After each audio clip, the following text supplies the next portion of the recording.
खूबसूरत वादियों और संस्कृति से ओतप्रोत है मध्य प्रदेश का नरवर किला। शिवपुरी जिले से 302 किलोमीटर दूर और ग्वालियर से तकरीबन 82 किलोमीटर दूर यह किला काली सिंध नदी के पूर्व में 500 फीट की ऊंची पहाड़ी पर बसा हुआ है। पूरा किला 7 किलोमीटर के दायरे में फैला हुआ है। कहा जाता है कि आज से लगभग 200 साल पहले पूर्व दिल्ली पूना राजमार्ग का प्रमुख नगर नरवर ही था।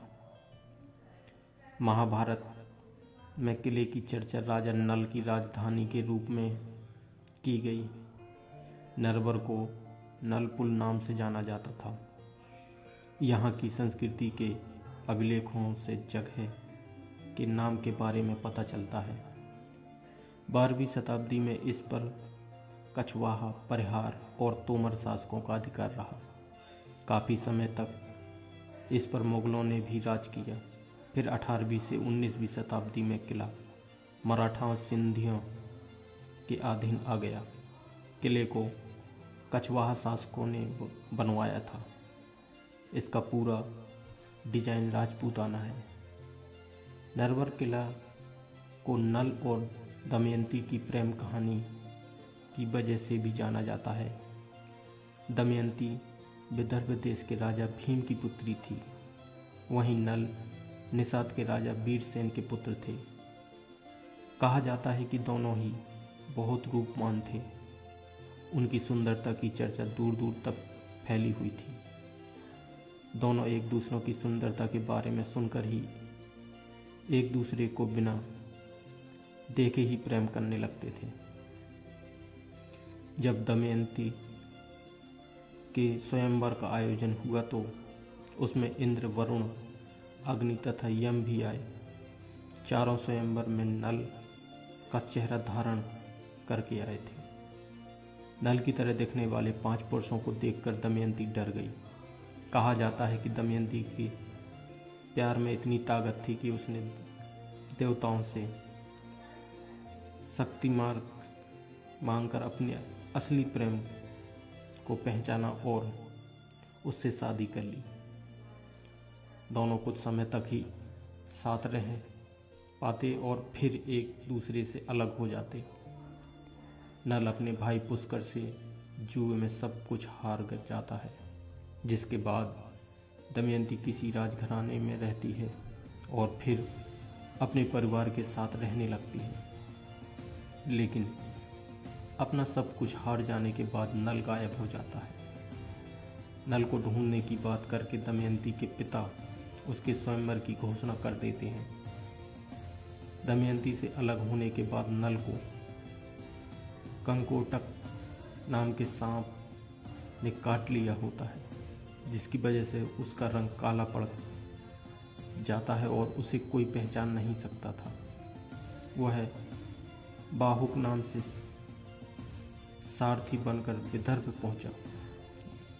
दमयंती के लिए नल को पहचान पाना मुश्किल नहीं था। उसने अपने प्रेम को पहचान लिया। नल ने अपने भाई पुष्कर के साथ फिर से जुआ खेला और हारी हुई सारी चीज़ें जीत ली। कहा जाता है कि दमयंती का प्रेम इतना सच्चा था कि नल के रंग से भी उसे कोई फर्क नहीं पड़ा। कई सीढ़ियों को चढ़ने के बाद किले तक पहुंचा जाता है, लेकिन सीढ़ियों पर चढ़ने की थकान किले तक पहुंचने के बाद तब खत्म हो जाती है जब नजरें वहां की खूबसूरती को अपने अंदर भरने लगती हैं। नरवर किले का पूरा क्षेत्र 4 स्थानों में बटा हुआ है। वह 4 स्थान हैं मचलोक, मदार, गुजर और ढोल आहातो। किले के चारों तरफ मन को मोह लेने वाली हरियाली वादियां हैं। चारों तरफ से किला पहाड़ों से घिरा हुआ है, जिसे जितना देखो उतना ही कम लगता है। नजरें उन नज़ारों को बार बार देखती रहती हैं। नरवर गढ़ किले का निर्माण या पुनर्निर्माण कछवाहा राजपूतों ने करा। कछवाहा के बाद यहाँ प्रतिहार गुर्जरों और फिर तोमर राजपूतों का आधिपत्य रहा और यह 16वीं शताब्दी में मुगलों के अधीन आ गया था, किंतु इस पर भी राजपूत शासक चले जाने के कारण आसपास के राजपूत दरबारों और जमींदारों ने स्वयं को स्वतंत्र घोषित कर लिया। जो राजपूत सरदार पहले से ही स्वतंत्र शासन कर रहे थे वो भी शक्तिशाली थे। उनमें एक बड़ी और शक्तिशाली जमींदारी रायपुर रही, जिस पर पवैया चौहान राजपूत के अधिकार था। उस समय नरवर से मालवा की ओर जाने का यहाँ से एक प्रमुख मार्ग था, जो कि चौहानों के अधिकार में होने के कारण मुगलों के लिए अच्छा नहीं था।